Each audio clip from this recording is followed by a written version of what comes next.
하나님의 말씀 신약 성경 야고보서 4장 6절로 10절까지의 말씀입니다. 신약 374면이 되겠습니다. 야고보서 4장 7절로 10절까지의 말씀입니다. 그런즉 너희는 하나님께 순복할지어다. 마귀를 대적하라. 그리하면 너희를 피하리라. 하나님을 가까이 하라. 그리하면 너희를 가까이 하시리라. 죄인들아, 손을 깨끗이 하라. 두 마음을 품은 자들아, 마음을 성결케 하라. 슬퍼하며 애통하며 울지어다. 너희 웃음을 애통으로, 너희 즐거움을 근심으로 바꿀지어다. 주 앞에서 낮추라. 그리하면 주께서 너희를 높이시리라. 아멘. 24년 새해를 맞았습니다. 지난 1월 첫날 새벽에 제가 깨어났습니다. 그리고 첫 시간에 주님께서 이 말씀을 저에게 주셨습니다. 하나님을 가까이 하라. 그리하면 너희를 가까이 하시리라. 아멘. 하나님을 가까이 하라. 이 한 해 동안 하나님께서 여러분에게도 격려하시고 축복해 주시기를 바랍니다. 아멘. 하나님을 가까이 할 때 하나님도 우리에게 가까이 하실 것입니다. 미국의 유명한 사역자인 존 비비어 목사님은 여러 가지 책으로 또 집회로 많은 은혜를 전하는 귀한 분입니다. 한 번은 차를 타고 고속도로를 달리는데 주님께서 말씀하셨습니다. 차를 길가에 세워라. 그는 즉시 길 옆에 차를 세웠습니다. 그리고 주님의 음성을 듣습니다. 그때 주님이 이렇게 물으시더라고요. 종아, 쉬지 말고 기도하라는 말씀의 의미가 무엇인 줄 아느냐? 우리가 늘 아는 말씀이잖아요. 그런데 그 의미가 무엇인가를 주님이 물으시더라고요. 잠시 머뭇거리는데 기도는 독백이냐 대화냐? 또 그렇게 물으세요. 예, 주님, 기도는 쌍방간의 대화입니다. 주님이 말씀하셨습니다. 쉬지 말고 기도하라는 말씀은 하나님이 너와 끊임없이 대화를 나누고 싶어 하신다는 뜻이다. 이 말씀의 의미는 하나님이 우리와 계속 연락하며 대화하고 싶어 하신다는 사실을 말씀하는 의미라고 가르쳐 주셨습니다. 하나님은 우리가 주 앞에 가까이 가기를 원하십니다. 하나님은 영적으로 부지런한 사람을 좋아하시고 특별히 끈질기게 하나님을 찾는 자를 좋아하십니다. 그러나 하나님은 절대로 자신과의 친밀한 관계를 강요하시는 분은 아니십니다. 하나님은 기다리십니다. 우리가 찾을 때까지 기다리고 계십니다. 그러므로 우리가 주님께 가까이 가는 것이 얼마나 귀한지 알 수 없습니다. 하나님을 가까이 하라. 이 가까이 한다는 의미가 무엇입니까? 가까이 한다는 의미는 세 가지 의미가 있다고 생각합니다. 첫째는 관계성을 의미합니다. 가깝다는 것은 누구와 관계가 깊은 것을 의미합니다. 하나님과 사람의 관계, 하나님은 사람을 지으시되 관계적 존재로 지으셨습니다. 하나님은 우리를 가족으로 지으셨어요. 대화하고 말씀을 나누고 동행하도록 만드셨는데 아담이 반역하여 이 관계가 깨어졌습니다. 죄로 말미암아 하나님과의 관계가 깨어집니다. 여러분, 죄는 하나님과 우리 사이를 가로막는 장벽이에요. 그래서 우리 주님이 이 세상에 오셔서 자기의 피로 세상 모든 죄를 사하시고 하나님과 우리와의 관계를 회복시키셨습니다. 예수님으로 말미암아 하나님과의 관계가 회복되었습니다. 예배소 2장 13절은 그 말씀을 하고 계십니다. 이제는 전에 멀리 있던 너희가 그리스도 예수 안에서 그리스도의 죄로 가까워졌느니라. 여기 보면 이제는 너희가 그리스도의 피로 가까워졌느니라. 아멘. 새로운 관계가 되었다는 말씀이지요. 에베소 2장 19절은 그 새로운 관계가 어떤 것임을 말씀하십니다. 그러므로 이제부터 너희는 외인도 아니요 나그네도 아니요 오직 성도들과 동일한 시민이요 하나님의 권속이라. 여기 보면 이제는 너희가 외국인이나 외인이나 나그네가 아니지 않느냐, 하나님의 식구라고 말씀하셨습니다. 여러분, 그러므로 우리는 하나님과 가까운 관계가 되어야 마땅하는 것. 두 번째, 가깝다는 것은 방향성을 의미합니다. 하나님께로 나아갑니다. 하나님께 가까이 한다는 말은 나의 삶의 방향이 하나님께로 향하여 있다는 것을 말합니다. 우리 인생의 삶에서 가장 중요한 것은 속도가 아니라 방향입니다. 나는 어느 방향으로 나가고 있습니까? 하나님을 가까이 하라는 말은 나의 삶의 방향이 하나님께 나아가야 한다는 것을 말씀합니다. 세 번째, 가깝다는 것은 사랑의 대상이 하나님이라는 뜻입니다. 가장 가까운 상대가 가장 사랑하는 상대 아닙니까? 하나님을 가까이 하는 것은 하나님을 사랑하는 것을 의미합니다. 나의 사랑의 대상이 누구입니까? 내가 가까이 하는 대상은 누굽니까? 그것은 내가 사랑하는 대상이 된다는 말씀이지요. 하나님을 가까이 하라는 말은 하나님이 나의 사랑의 대상이 되신다는 말입니다. 그러므로 성경은 가장 복된 사람은 하나님을 가까이 하는 사람이라. 반면에 가장 불행하고 저주받은 사람은 하나님을 떠난 인생이라고 말씀하십니다. 시편 73장 28절에 그 말씀을 하셨습니다. 하나님께 가까이함이 내게 복이라. 내가 주 여호와를 나의 피난처로 삼아 주의 모든 행사를 전파하나이다. 뭐가 복이냐 하면 하나님께 가까이함이 내게 복이다.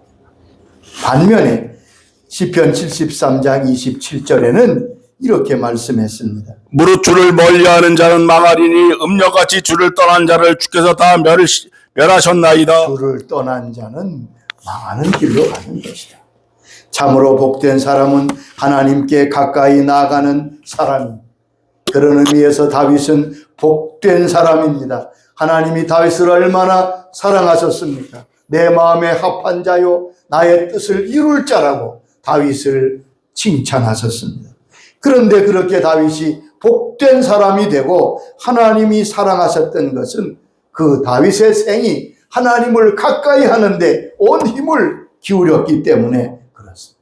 하나님을 가까이 하려고 몸부림치는 생애가 다윗의 생애였고 그 다윗을 하나님은 가장 가까이 해 주셨습니다. 시편 42장 1절에 그의 고백이 나옵니다. 하나님이여 사슴이 시냇물을 찾기에 갈급한 같이 내 영혼이 주를 찾기에 갈급하나이다. 얼마나 갈급했든지 시냇물을 찾기에 갈급한 사슴이 자기와 같다고 말하고 있습니다. 시편 40장 1절에도 내가 여호와를 기다렸더니 귀를 기울이사 나의 부르짖음을 들으셨다. 다윗은 늘 하나님을 기다렸습니다. 하나님께 가까이 나아가는 시간과 심정으로 살았습니다. 여러분, 아무리 비천한 사람이라도 하나님을 가까이 하면 하나님은 그를 가장 존귀한 자로 세워주십니다. 불행한 사람이라도 그가 하나님을 가까이 하면 가장 복된 자로 바꾸어지게 되는 것입니다. 하나님은 모든 것을 준비하고 계시면서 누가 나를 찾고 있는가를 보신다고 성경은 말씀했습니다. 하늘에서 주님께서 인생을 감찰하시며 하시는 일이 무엇입니까? 시편 14장 2절에 말씀했습니다. 여호와께서 하늘에서 인생을 굽어 살피사 지각이 있어 하나님을 찾는 자가 있는가 보려 하신지. 하나님께서 하늘에서 인생을 다 감찰하시고 두루 보시면서 찾는 것이 무엇입니까? 누가 나를 찾고 있느냐? 누가 나에게 가까이 하고 있느냐? 그것을 주님은 찾으신다는 말입니다. 역대하 16장 9절에도 같은 말씀을 하셨습니다. 여호와의 눈은 온 땅을 두루 감찰하사 전심으로 자기에게 향하는 자들 위하여 능력을 온 베푸시나니 땅을 감찰하시는 하나님의 눈은 전심으로 하나님을 향하여 나오는 자에게 은혜와 능력을 베푸신다. 아멘.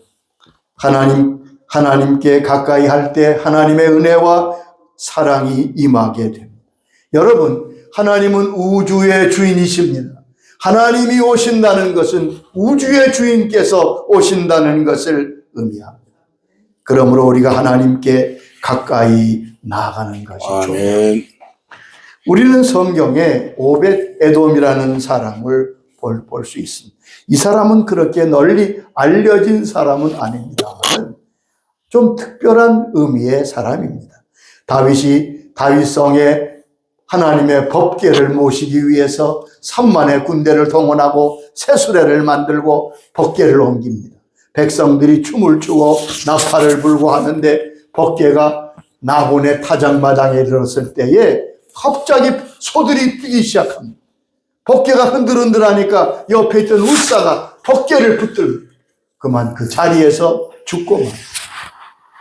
다윗은 깜짝 놀랐습니다. 그리고 모든 행사를 멈추고 법궤를 오벳 에돔의 집에 잠시 모셨습니다. 오벳 에돔의 집에 석 달 동안 그 법궤가 있었습니다. 그런데 그 집에 놀라운 일이 벌어졌습니다.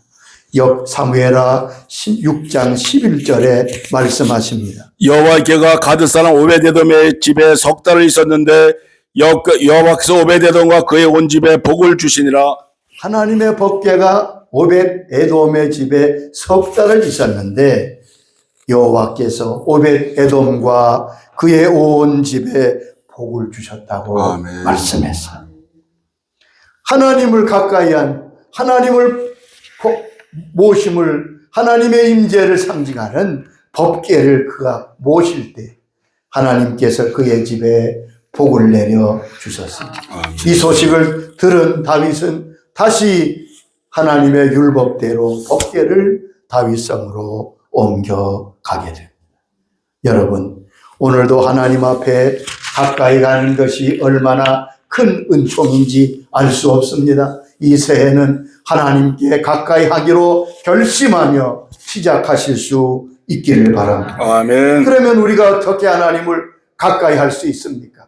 가까이 하는 방법과 태도와 모습은 어떤 것입니까? 성경에 그것을 잘 가르쳐 주었습니다. 첫째, 내가 전심으로 하나님 앞에 기도 드릴 때 하나님께 가까이 나가는 것입니다.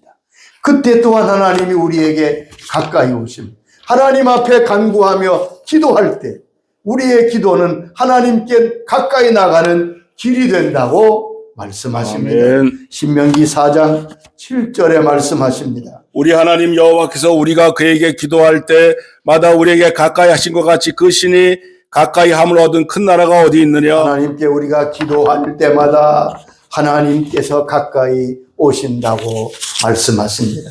시편 145장 18절에도 말씀하십니다. 여호와께서는 자기에게 간구하는 모든 자 곧 진실하게 간구하는 모든 자에게 가까이 하시는도다. 하나님은 자기에게 간구하는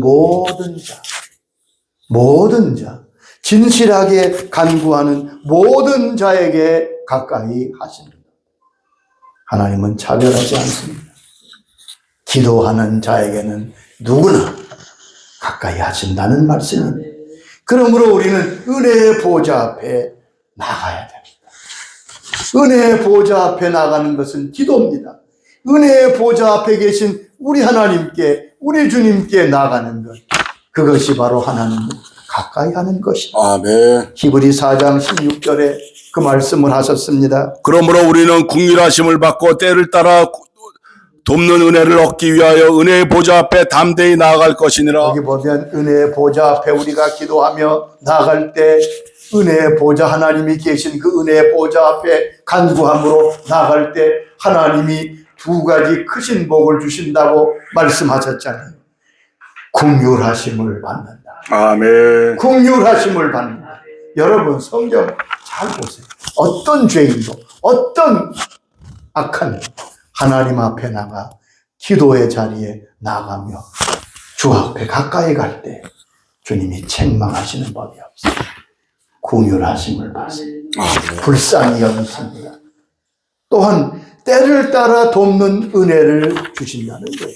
우리가 주 앞에 가까이 날 때 때를 따라 돕는 우리에게 꼭 필요한 은혜를 하나님이 베풀어 주십니다. 우리가 주님께 간구할 때 하나님의 눈과 귀는 기도하는 우리에게 와 있습니다. 베드로전서 3장 12절에 말씀하십니다. 주의 눈은 의인을 향하시고 그의 귀는 의인의 간구에 기울이시되 주의 눈은 의인을 향하시고 주님의 귀는 그 간구에 기울이신다. 아멘. 눈과 귀가 간구하고 기도하는 자 앞에 와 있다는 것입니다. 또한 하나님은 우리가 전심으로 통회할 때 가까이 하십니다. 통회하는 심정으로 주 앞에 나갈 때 주님이 가까이 오셔서 그 모든 기도와 통회를 받으십니다. 시편 34장 18절 보면 여호와는 마음이 상한 자를 가까이 하시고 중심에 통회하는 자를 구원하신다. 아멘. 중심에 통회하는 자를 구원하신다고요. 두 사람이 성전에 올라가 기도하잖아요. 바리새인이 자기 자랑의 기도를 합니다. 나는 일주일에 2번 금식합니다. 11조를 드립니다. 저 바리새인, 저 세리와 같지 않습니다. 하나님은 그 기도를 듣지 않으셨습니다. 세리가 기도합니다. 하늘로 쳐다보지도 못하고 가슴을 치며 하나님이여 불쌍히 여겨 주옵소서. 나는 죄인입니다. 아멘. 하나님이 어떻게 하셨어요? 누가복음 18장 14절 주님께서 말씀했습니다. 이 세리, 이 사람이 의롭다 하심을 받고 그의 집에 내려간다. 여러분, 통회하며 주 앞에 나갈 때 주님은 가까이 오시고 우리가 주님께 가까이 가게 되는 것입니다. 아멘. 세 번째, 하나님을 사모하는 마음이 하나님께 가까이 나가는 길입니다. 우리의 믿음과 우리의 영적 상태를 진단해보는, 점검하는 모습이 있어야 돼요. 내가 건강한지 혹은 병들어 있지 않은지. 여러분, 무엇으로 진단할 수 있습니까? 그것은 바로 영적인 배고픔, 영적인 목마름, 영적인 갈망으로 진단할 수 있습니다. 여러분, 이것이 영적인 온도계입니다. 우리의 몸도 그렇잖아요. 사람이 병들고 몸이 아프면 가장 먼저 생기는 것이 입맛이 없어집니다. 감기가 심하게 걸리면 몸살인만 나도 벌써 먹는 것이, 입맛이 제대로 들지 않습니다. 여러분, 입맛이 좋은 사람은 건강한 사람입니다. 아멘. 영적 건강도 마찬가지입니다. 하나님에 대해서, 진리에 대해서, 은혜에 대해서 냉담해지면 영적 건강에 이상이 온 것입니다. 하나님을 향한 친밀함을 추구하느냐 하지 않느냐, 이것은 아주 중요한 요소입니다. 그러므로 그 마음속에 사모함이 있느냐 갈망이 있느냐, 그것이 얼마나 중요한지 알 수 없습니다. 시편 107장 9절에 말씀하셨습니다. 그가 사모하는 영에게 만족을 주시며 줄인 영혼에게 좋은 것으로 채워주심이로다. 하나님은 사모하는 영혼을 만족해 하시고 줄인 영혼에게 좋은 것을 채워주십니다. 아멘. 우리가 배불러 있는데, 세상 것으로 가득 차 있는데 주님이 채우실 수가 없는 것. 하나님께 가까이 하는 것은 우리의 사모함입니다. 여러분, 그러므로 우리의 사모함이, 하나님을 향한 열망이 식어지지 않도록 늘 점검하고 조심해야 할 것입니다. 네 번째, 하나님께 나가는 길은 겸손히 하나님을 경외하는 길이요. 세상 사람은 자기 힘으로 삽니다. 세상 사람은 세상 것으로 삽니다. 그러나 우리는 은혜로 사는 아멘. 사람들입니다. 그렇지요. 우리는 은혜로 사는 사람입니다. 그러니까 마땅히 은혜를 많이 받아야 합니다. 은혜로 사는데 은혜를 받지 못하면 우리의 생은 낭패를 당합니다. 하나님께서 누구에게 은혜를 많이 주십니까? 야고보 4장 6절 보면 더욱 큰 은혜를 주시나니 하나님은 교만한 자를 물리치시고 겸손한 자에게 은혜를 주신다고 말씀했습니다. 여러분, 은혜로 사는 우리가 겸손할 때 그 은혜의 풍성함에 거할 수 있습니다.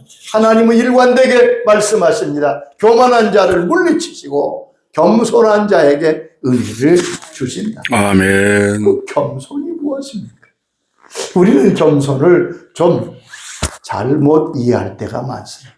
허리를 굽히는 게 겸손입니까? 그건 겸손한 태도지요. 여러분, 겸손은 세 가지 면이 있습니다. 첫째, 겸손은 하나님께 순종하는 것입니다. 두 번째는 하나님만 의지하는 것이 겸손입니다. 세 번째는 자기 자신에 대한 바른 평가와 진단을 하는 것이 바로 겸손입니다. 각각 생각해 보십시오. 첫째, 하나님께 순종하는 것이 겸손입니다. 하나님은 우리를 인도하시되 하나님의 뜻대로 인도하십니다. 그래서 종종 우리가 이해할 수 없는, 우리가 받아들일 수 없는 방향으로 인도하시기도 하고 말씀하시기도 합니다. 그럴 때 겸손한 사람은 그 말씀에 순종합니다. 그 인도에 순종합니다. 자기의 이성과 생각을 내려놓습니다. 그럴 때 하나님은 그를 귀하게 보시는 거죠. 아브라함이 100세에 얻은 아들 이삭을 번제로 바치라고 주께서 말씀하실 때 성경 어디에도 봐도 아브라함이 반항하거나 불순종했다는 기록이 없습니다. 성경을 잘 보세요. 창세기 22장 보면 아침에 일찍 일어나, 언제 드리라는 말씀도 없어요. 그런데도 아침에 일찍 일어나 번제에 쓸 나무를 쪼개어 이삭을 데리고 갑니다. 그 전물 읽어보면 아브라함의 마음 속에는 하나님께 순종하고자 하는 진실한 마음이 있었습니다. 그래서 번제를 드리려고 이삭을 바칠 때 하나님이 멈추게 하시고 창세기 22장 12절에 뭐라고 말씀했습니까? 내가 이제야 내가 하나님을 경외하는 줄을 알았느니라. 그의 순종이 인정받았습니다. 하나님은 겸손히 하나님께 순종하는 자, 그를 축복하시며 가까이 하십니다. 두 번째, 겸손은 하나님을 의지하는 것입니다. 하나님을 의지하는 것이 겸손이에요. 교만한 사람은 자기를 의지합니다. 자기의 힘을 의지합니다. 세상을 의지합니다. 그가 무엇을 의지하냐에 보면 그가 겸손한 사람인지 아닌지를 알 수 있습니다. 잠언 3장 5절에 너는 마음을 다하고 여호와를 의뢰하고 내 명철을 의지하지 말라. 겸손은 하나님만 의지하는 것. 다윗은 골리앗과 싸울 때 도저히 상대가 되지 않았습니다. 그러나 다윗이 뭐라고 외쳤지요? 너는 칼과 단창으로 내게 오거니 나는 만군의 여호와 하나님, 내가 멸시하는 하나님의 이름으로 내게 가노라. 다윗은 승리할 수 있었습니다. 여기 보면 하나님을 의지하는 것이 참된 겸손이라고 하나님이 주시는 은혜를 말씀했습니다. 잠언 29장 25절에 말씀하십니다. 사람을 두려워하면 올무에 걸리게 되거니와 여호와를 의지하는 자는 안전하리라. 그렇습니다. 여호와를 의지하는 자는 안전하리라. 아멘. 겸손한 자는 여호와를 의지합니다. 그러므로 어떤 경우에도 안전합니다. 또한 잠언 28장 25절에 말씀하셨습니다. 욕심이 많은 자는 다툼을 일으키나 여호와를 의지하는 자는 풍족하게 되느니라. 여호와를 의지하는 자는 풍족하게 된다. 겸손은 하나님을 의지하는 것입니다. 세 번째, 겸손은 자기 자신에 대한 바른 평가를 하는 것입니다. 다 자기 자신을 과대평가하며 사는 것이 우리의 삶의 일반적인 모습입니다. 바울은 가장 위대한 사도지요. 늦게 주님께 부름받았지만 신약의 3분의 1을 기록할 정도로 그는 위대한 사도. 그런데 바울은 자기 자신을 이렇게 평가했습니다. 나는 사도 중에 가장 작은 자라고요. 사도로 칭함받기에 자격이 부족하다. 여러분, 그는 늘 자기 자신을 정확하게 볼 줄 아는 겸손함이 있었습니다. 그는 만을 했습니다. 그걸 인정합니다. 그러나 그것이 바로 하나님의 은혜라고 고백하고 있습니다. 나의 나 된 것은 하나님의 은혜로 되었습니다. 여러분, 24년도 출발하는 이 첫 주일에 주님께서 우리의 심령에 하나님을 가까이 하는 은혜를 부어주시기를 바랍니다. 사람의 운명은 그가 가까이 하는 것을 담게 돼 있고, 가까이 할수록 영향을 받고, 가까이 할수록 그 모습대로 되는 것입니다. 우리가 하나님을 가까이 할 때 하나님의 형상을 회복하게 될 것이고, 하나님이 주시는 크신 은혜와 축복과 인도 속에 승리하게 될 것입니다. 하나님을 가까이 하라. 그리하면 너희를 가까이 하시리라. 아버지 하나님, 감사합니다. 이 한 해가 시작되었습니다. 신년주일 주께서 말씀해 주셔서 감사합니다. 하나님을 가까이 하라. 그러면 너희를 가까이 하시리라. 주를 멀리 떠났던 주의 자녀들이 주 앞에 달려오게 하여 주시옵소서. 다른 것에 마음을 두고 다른 곳에 가까이 하던 주의 자녀들이 이제 마음을 돌이켜서 주님께 가까이 하게 하여 주시옵소서. 우리에게 다윗에게 주셨던 은혜를 주시옵소서. 하나님을 사모하고 하나님을 사랑하고 열망했던 그 아름다운 마음을 저희에게도 부어 주시옵소서. 이 한 해 동안 주님께 가까이 더 나아가는 한 걸음 한 걸음이 되도록 이 한 해를 축복하며 인도하여 주시옵소서. 예수님의 이름으로 기도드리옵나이다. 아멘.